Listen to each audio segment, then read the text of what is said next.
জন্মতো কোথায়?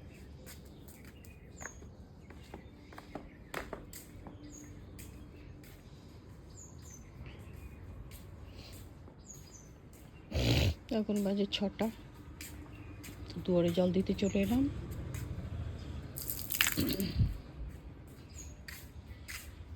আমার মোটা পাখি ঢুকে গেছিলো ঘরের মধ্যে, ছুটে বেড়াচ্ছিল।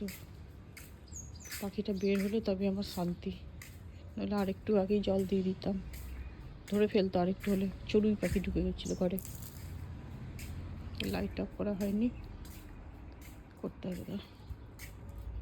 হলো যা, পাখি খুঁজতে হবে না, চলো চলো চলো চলো চলো, চলে এসো।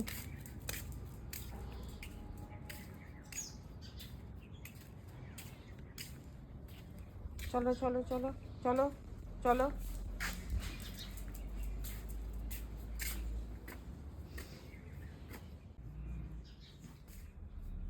কি হলো? গড়াগড়ি কেন? গড়াগড়ি কিসে? জল আছে, গরম পড়ে যাবে।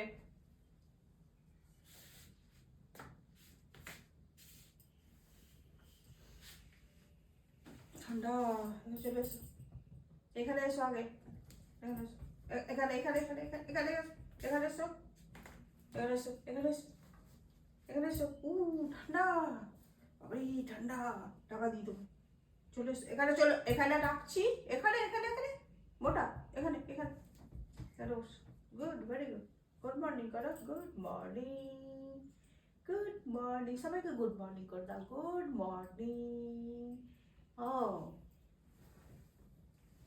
চুমু দাও, চুমু চুমু চুমু চুমু চুমু দেবে না এখন।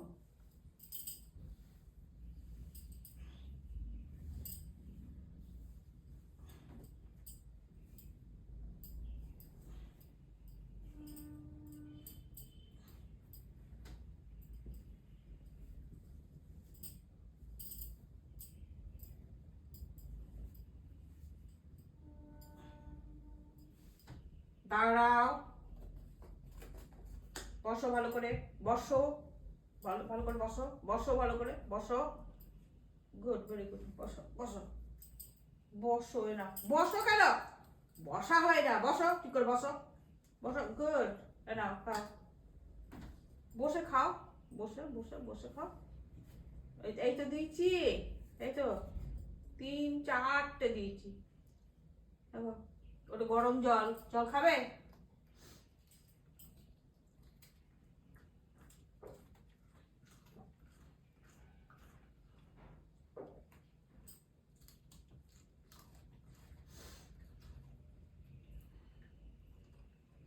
আজকে আমি 6টায় উঠেছি, উঠে মুখ ধুয়ে জল দিতে যাব, দেখছি একটা পাখি ঢুকে গেছে। তখন আমি দরজা খুলিনি, ভেন্টিলেটর দিয়ে ঢুকে গেছে চড়ুই পাখি। আর তখন আমার মনে ছিল না যে ক্যামেরাটা করা হতো। সে যা করছে পাখিটাকে ধরার জন্য, আর আমার ভয় পেয়ে গেছি পাখিটাকে ধরে ফেলবে, মেরে ফেলবে সকালবেলা। তা কোনো রকম আবার দরজাটা খুলে দিয়ে ওকে ধরলাম, পাখিটা বেরিয়ে গেল, ঢুকে গেছে কোনো রকম। এটা তো বন্ধ আছে, ওই ভেন্টিলেটর দিয়ে ঢুকে গেছে। আর সকালবেলায় ঠান্ডা জল খাওয়া যাচ্ছে না, তাই গরম জল। আমি স্থির 3 মাস গরম জল খাই, আর এমনিতে ঠান্ডা জল খাই।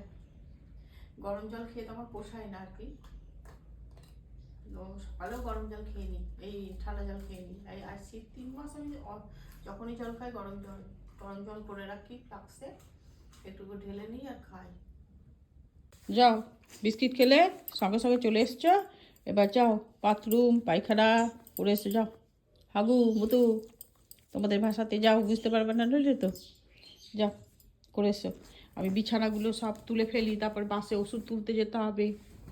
দেখি শ্বশুর মশাইয়ের ওষুধ দিয়ে পাঠাইতে হবে, বাসে শেষ হয়ে গেছে বলছে, তো এখন যাব। তো আমার বিছানাটা ঝাড়াঝুড়ি হয়ে গেল, চাদরটাও ঝেড়ে দিলাম। মোটা এখন বাইরে গেছে, আমি ওষুধ ঠিক করি। এখন আমি একটু বাসে তুলতে যাব ওষুধটা, তারপরে এসে ঘরের কাজ করব। এই যে যাচ্ছি ওষুধ দিতে। এই যে বাসে ওষুধ তুলতে যাচ্ছি এখন আমি। এই যে সকালের বাইরের এখন বাজে 7টা 10 আসবে, তো একটু এলাম।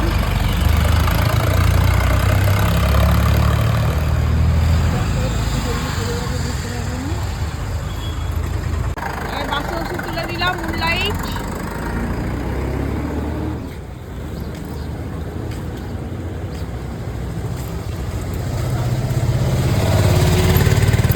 রুটি নেওয়া হয়ে গেল, এবার বাড়ি যাবো। প্রভাকর বাড়ি যাচ্ছি আমি।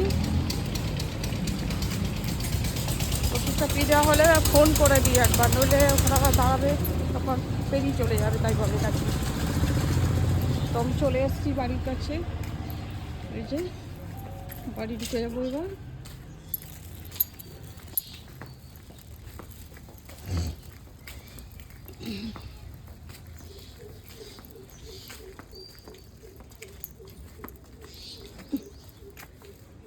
আজকে গীতার 3য় অধ্যায়ে কর্মযোগ নিয়ে বলবো। তৃতীয় পাণ্ডব অর্জুন বুঝলেন একদিকে ব্রহ্মজ্ঞান, অন্যদিকে নিষ্কাম কর্ম। তিনি এই দুটি কথা শুনিয়া বিভ্রান্ত হয়েছেন। থেকে শ্রীকৃষ্ণ অর্জুনকে বললেন যে আমি মানুষের হিতার্থে বেদে ধর্ম প্রচার করে থাকি। উক্ত বেদে দুইটি পথে সন্ধান বর্ণিত হয়েছে, একটি জ্ঞান আর অপরটি নিষ্কাম কর্মের পথ। যারা আজীবন ব্রহ্মচর্য ব্রতী, তাহারাই জ্ঞান পথের অধিকারী, আর সে কারণে সাধারণ যোগীদের নিষ্কাম পথে যাওয়াই ভালো। তো নিষ্কাম কর্মে মন পবিত্র হয়, মনের পবিত্রতার সঙ্গে সঙ্গে জ্ঞানও বিশুদ্ধ হয়ে থাকে। যারা নিষ্কাম কর্মী, তাদের সর্বদা স্মরণ রাখা উচিত যে সে যে কার্যে ব্রতী তাহা তার নিজের নয়, সেটা হচ্ছে শ্রীকৃষ্ণ ভগবানেরই কাজ, সেই করাচ্ছে আর কি। সে শুধু তার প্রতিনিধি হয়ে কর্মটা সম্পন্ন করছে। সেই জন্য শ্রীকৃষ্ণ অর্জুনকে বললেন অনাসক্তভাবে কর্তব্য পালনের কথা। জয় পরাজয় ও হিংসা হত্যার কথা ভুলে গিয়ে যুদ্ধ করবে, যেহেতু ক্ষাত্র ধর্ম হচ্ছে যুদ্ধ। তো যে সকল ব্যক্তি নিজের সুখ স্বাচ্ছন্দ্যের জন্য নিজ ধর্ম ত্যাগ করে তার হচ্ছে ঘোরতর পাপী। নিজ ধর্মের মৃত্যু সেহ, পরধর্মে অতি ভয়াভয় আর কি। শ্রীকৃষ্ণের কথা শুনে অর্জুন বললেন যে হে কৃষ্ণ, তোমার কথা বুঝেও আমি বুঝতে পারছি না। তখন শ্রীকৃষ্ণ বললেন অগ্নি যেমন ধূমাচ্ছন্ন থাকে, মানুষের জ্ঞানও সেইরূপ রাগ দ্বেষ হিংসারূপ ধূমজালে সমাচ্ছন্ন। অর্জুন, তাই তোমাকে বলছি তুমি হিংসা লোভ মোহকে ত্যাগ করে যুদ্ধে অবতীর্ণ হও। এটা ছিল আমার গীতার 3য় অধ্যায় কর্মযোগ থেকে বললাম একটু। যদি ভুল ত্রুটি হয়ে থাকে আমাকে ক্ষমা করবেন। দেখি আর কী কী কাজ আছে। আমার মনে হয় এখন আমি বাসনই ধোবো, কারণ ওই বাসন কটা ধুয়ে নিই আগে। শনিবার তার শনিদেবের যে পৌরাণিক কাহিনী আছে সেখান থেকে একটু আমি বলার চেষ্টা করছি। যদি ভুল ত্রুটি হয়ে থাকে আমাকে ক্ষমা করবেন, কারণ এগুলো তো শুনে শুনে বা কিছুটা বই পড়ে এগুলো মানে আমার জানা আর কি, তার মধ্যে ভুলেও যেতে পারি, তার জন্যে আমাকে একটু ক্ষমা করবেন। তো আমি এখন ওই নিয়েই বলছি। যেহেতু শনিবার, তো একবার শনিদেবের পত্নী ঋতুমতী হলেন। ঋতু স্নানের পরে তিনি পুত্র কামনায় নিজ পতিদেবের সামনে উপস্থিত হলেন, কিন্তু কৃষ্ণ ভক্ত শনিদেব ওই সময়ে কৃষ্ণের ধ্যানে মগ্ন ছিলেন। তখন তার পত্নী ঋতু ব্যর্থ হয়ে গেল। তখন তিনি রেগে গিয়ে শনিদেবকে অভিশাপ দিলেন। সেই অভিশাপটা কি দিয়েছিলেন, যে তোমার দৃষ্টি যার উপর পড়বে তার সর্বনাশ হবে। সেই থেকে শনির দৃষ্টি নিচ দৃষ্টি বা কুদৃষ্টি হয়ে গেল। শনির কুদৃষ্টির প্রভাবে কি হলো, মহাপ্রতাপী বেদজ্ঞ বা মহাপণ্ডিত রাবণের সর্বনাশ হয়েছিল। যদিও তিনি শিবের কাছ থেকে বর পেয়েছিলেন, সূর্য কুবের তারপরে যম বায়ু তার অধীনে ছিলেন, তবুও তিনি শনির প্রকোপের ভয়ে ভীত ছিলেন। তাই তিনি একবার শনির সাম্রাজ্য আক্রমণ করে তাকে বন্দিগৃহে উল্টো করে টাঙিয়ে রেখেছিলেন। রাবণের শক্তির কাছে শনিদেব অসহায় হলেন। তখন কিছুকাল পরে সীতা দেবীর খবর নেবার জন্য হনুমানজি লঙ্কায় গেলে শনিদেব তাকে মুক্ত করার জন্য প্রার্থনা করলেন। হনুমানজি শক্তি শনিদেবকে মুক্ত করলে শনির দৃষ্টিতে লঙ্কাপুরী একদম পুড়ে ছারখার হয়ে গেল। তাহলে শনির কুদৃষ্টি থেকে যখন এত বড় শক্তিধর রাবণ বাঁচতে পারলেন না, তখন সাধারণ মানুষের কি অবস্থা হবে ভেবে দেখুন তো। তো যাদের মানে শনির একটু আছে আর কি, প্রভাব আছে, মানে গ্রহ ফের, তারা যদি প্রত্যেক দিন শনিদেবের আরাধনা করেন, মানে ব্রত যারা করে তারা মন্দিরে গিয়ে করে, বাড়িতে করা হয় কিনা জানি না, তো তেল দান শনিবারে, তারপর শনির যে মন্ত্র, হ্যাঁ সেটা যদি বলা হয় 108, আমি তো 108 বার করে মন্ত্র জপ করি। সেই মন্ত্রটা হচ্ছে ওম সং শনিশ্চরাই নমঃ, এটা আমি 108 বার বলি প্রত্যেক দিন। আর যেমন আমি শনিবার, আজ যেমন শনিবার, আজকে আমি সন্ধ্যাবেলায় করব, দুপুরে যদি বসে না করতে পারি আমি শুয়েও করি। আর আমি ঘুম থেকে উঠে যেটা ঠাকুরের স্মরণ করি, যাদের গুরু আছে তারা গুরুকে স্মরণ করবে, যাদের গুরু নাই তারা ইষ্টদেব যে যাকে মানবেন, আমি যেমন বাবা শিব, মা তারা, এদেরকে মানি, তো তাদের শরণাগত হই। ঘুম থেকে উঠে বিছানাতেই করে নিই, এটা মনে মনে এটা উচ্চারণ করে নেয়। তো এরকম যারা যেমন করতে পারবেন। তো আমি শনিবারে এই মন্ত্রটা আমি শনিবার তো অনেকবার করি, কখনো আমার মালাতে করি না, আমি হাতের যে আঙুলের গুঁড়া সেটা মনে মনে করি। তো এই হচ্ছে আমার আজকের শনিবারের যে মন্ত্র জপ করি সেটা তো বললাম। তো অনেক সময় কি হয়, বিপদ আপদ থেকে তো উদ্ধার হয়, এটা তো আমি একদম খুবই 100% বিশ্বাসী, কারণ আমার দিক থেকে আমি বললাম। তো আজকে আমি এইটুকুনি বললাম। আরও যদি আমি কিছু মনে পড়ে আমি তখন বলবো আপনাদেরকে। তো আমি এই মন্ত্রটা জপ করে ভালোই আছি। বহু নানান জায়গা থেকে আমি ভারী খবর দিয়ে ফেলার চেষ্টা করে, তাও আমি ঠিকই আছি আমার দিক থেকে আর কি। তো আপনারাও করবেন, দেখবেন ভালো থাকবেন।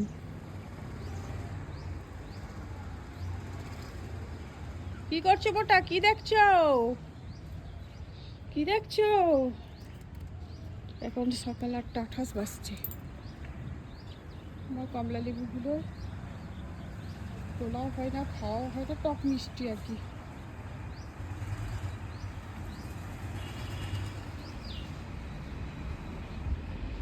জামা আমার জামা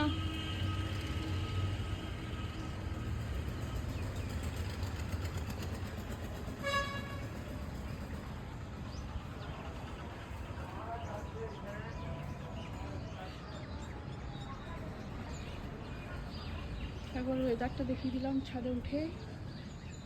আমার মোটা এখন রোদে ঘুরে বেড়াচ্ছি, জামাটা খুলে গেছে, তো আমি জামা কাপড় মিলবো।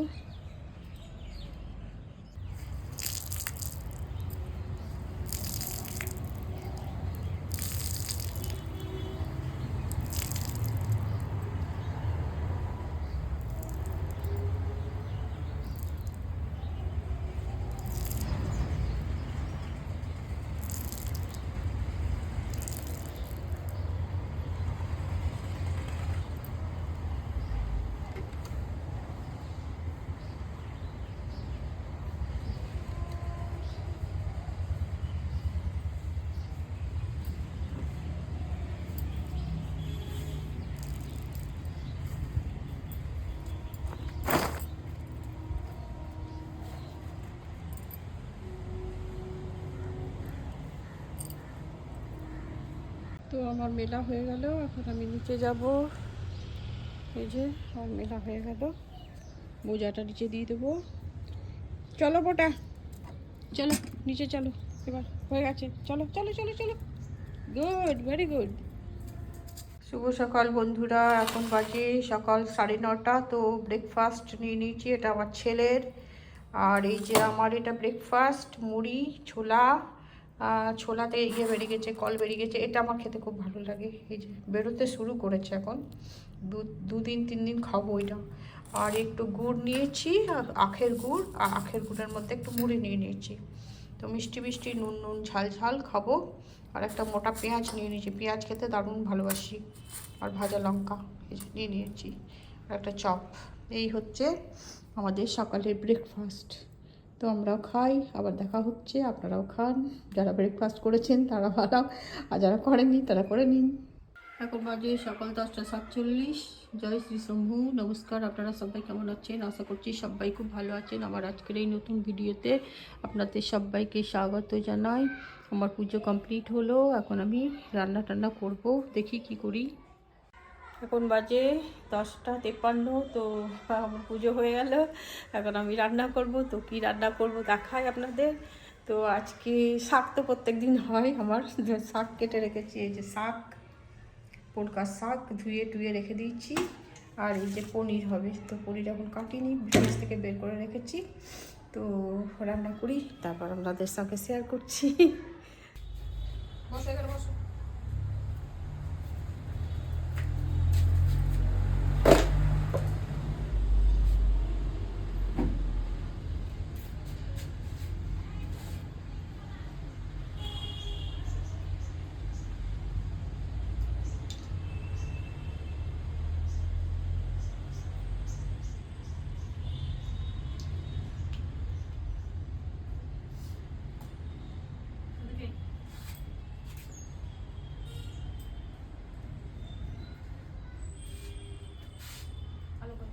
হরিদাম, এদিকে আয়, আয় কেন একবার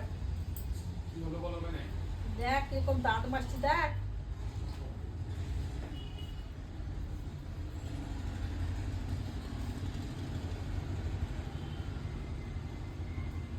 দাঁড়া, ভালো কর নাও, ভালো কর নাও। মিষ্টি লাগছে নাকি, না কি লাগছে? দেখি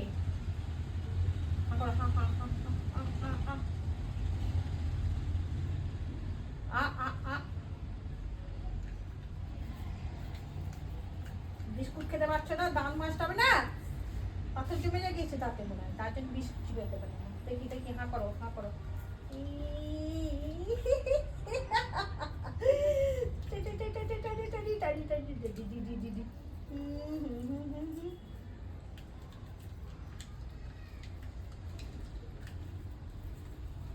এই তো দেখি দেখি কালো বড় কি লেগে আছে, দেখি দেখে, দেখে দেখে দেখে ভালো কর। পরিষ্কার হয়ে গেছে গো। আবার আবার বন্ধু না, দেখি নিচে কাপড়টি, নিচে কাপড় ঠিক আছে তো। দেখি দেখি দেখি ওই দিকটা দেখিয়ে,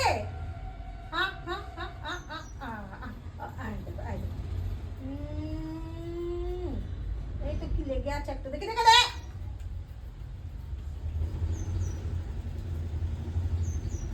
দেখি কেন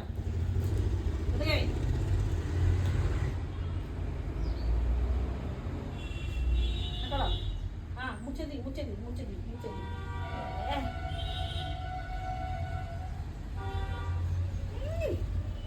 দেখে দেখে মুছে মুছে মুছে মুছে দিই।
কেন ভালো করে?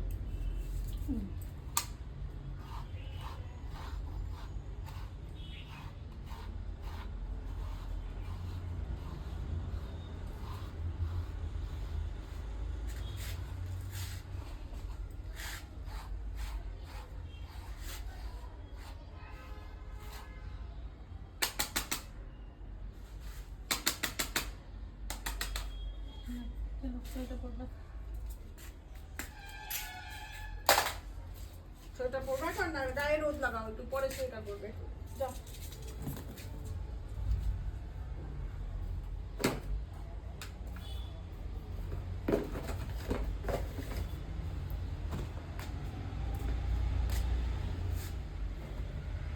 বসো এবার বসো, রোদ লাগাবে তো বসো, এবার বসো, চলে আসো, সিঁড়ি গরম আছে, তাহলে বসো, সিঁড়িটা গরম আছে, আরাম লাগবে, বসো এবার বসো, ভাত দিয়ে আসি। শুভ দুপুর বন্ধুরা, আমরা দুপুরের মেনু নিয়ে বসে গেলাম। ভাত, গরম গরম ভাত, পনকা শাক ভাজা, করলা ভাজা, বেগুন ভাজা আর পনিরের তরকারি। তো এটা আমার ভাত, আর এই যে আমার ছেলের ভাত, আর এই যে ছেলেকে মটরশুঁটি আলু তরকারি ও খুব ভালোবাসে দিয়ে দিয়েছি। আমার ভালো লাগে না, রুটি দিয়ে ভালো লাগে, তো রাতে রুটি দিয়ে খেতে পারি, এখন ভাত দিয়ে খাবো না। তো এই হচ্ছে আমাদের আজকে দুপুরের মেনু। তো আপনারা সবাই খান, আমরাও খাই। সবাইকে শুভ দুপুর জানাচ্ছি। এখন ঘড়িতে দুপুর 1:30 বাজে। শুভ সন্ধ্যা বন্ধুরা, এখন বাজে সন্ধ্যা 6:18। তো আমার সন্ধ্যা চালানো হয়ে গেছে। এখন আমি চা নিয়ে চলে এসেছি, আমার ছেলেকেও দিয়ে দিলাম, আর টিফিন সন্ধ্যা। আর এই যে আমার নিয়ে নিচ্ছি মুড়ি, আর এই যে চা, দুধ চা খাবো গরম গরম ঠান্ডাতে। আজ বেশ ঠান্ডা লাগছে আমাকে। তো এই হচ্ছে আজকে আমাদের সন্ধ্যার টিফিন।